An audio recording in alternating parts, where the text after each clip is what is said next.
तो उप मुख्यमंत्री जी जरा सुनिए हमारी बात कम सुनते हैं आप, बड़ी काम की होती है बात हमारी। चुनाव का परिणाम जो होगा सो होगा, जीत हार चली रहती है, लेकिन दम भी नहीं है आप में, लोकतांत्रिक प्रक्रिया में आप जाना नहीं चाह रहे। मैं इस बात से सहमत हूं कि हिमाचल प्रदेश में जो व्यवस्था परिवर्तन के दौर चल रहा है, वो उस दौर में एक स्थिति ऐसी बन गई, ना सुनते हैं ना मानते हैं, किसी की नहीं सुनते। और दिल्ली में लोकतंत्र खतरे में संविधान की किताब लेकर के पूरे देश में घूमे हुए और संविधान को लेकर के शब्द ले रहे हैं, संविधान की यहां पर धज्जियां उड़ाई जा रही है।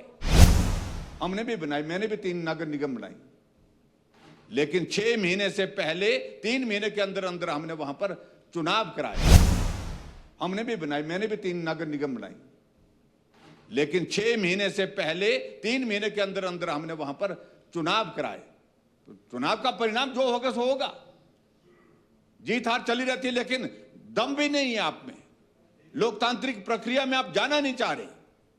लेकिन उसके बावजूद जबरदस्ती जो है सारी व्यवस्थाओं को तहस नहस करके, संवैधानिक व्यवस्थाओं को जो है वो सारे तहस नहस करके आप जो वहां पर नगर निगम और नगर परिषद नगर निगम बनाकर बैठे।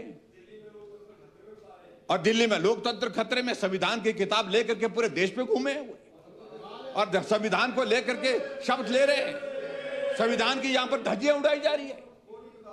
और इसलिए अध्यक्ष महोदय, पहली बात तो मैं ये कहूंगा कि ये संविधान के अनुच्छेद 243U के प्रावधानों के विरुद्ध उल्लंघन है, खुलेआम उल्लंघन है।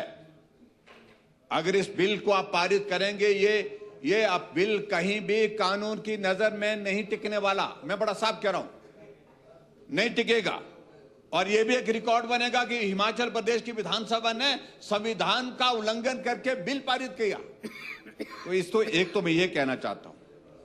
और दूसरी बात अध्यक्ष महोदय, जो मैं बाकी चीजों का जिक्र यहां पर आ ही गया, मैं उस पर कोई डिटेल में कोई अब जाना नहीं चाह रहा हूं, मैं बहुत डिटेल में नहीं जाना चाह रहा हूं। मैंने एक बात कही है, यहां मुख्यमंत्री नहीं है, उप मुख्यमंत्री हैं। आज आपको उप मुख्यमंत्री जी जरा सुनिए हमारी बात कम सुनते हैं आप, बड़ी काम की होती है बात हमारी। आपको आज आपके पास यू हैव एन अपॉर्चुनिटी, जो फैसला लिया गया है उसको दुरुस्त करने की। मैं इस बात से सहमत हूं कि हिमाचल प्रदेश में जो व्यवस्था परिवर्तन के दौर चल रहा है, वो उस दौर में एक स्थिति ऐसी बन गई, ना सुनते हैं ना मानते हैं, किसी की नहीं सुनते, ना कानून है और ना व्यवस्था परिवर्तन है। इस व्यवस्था परिवर्तन में आप कम से कम एक चीज तो करिए कि शुरुआत तो करिए, कहने की शुरुआत करिए, हिम्मत करिए। और मुझे लगता है कि इसको तुरंत वापस लेना चाहिए, इस बिल को।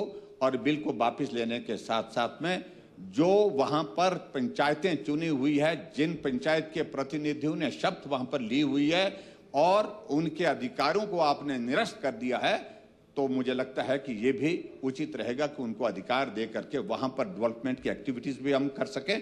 और इस अमेंडमेंट को जो ऑर्डिनेंस के माध्यम से आपने यहां लाई है, जिसको सब्स्टिट्यूट करना चाह रहे हैं, इसको तुरंत प्रभाव से वापिस ले। अध्यक्ष महोदय, मैं आपसे भी निवेदन करना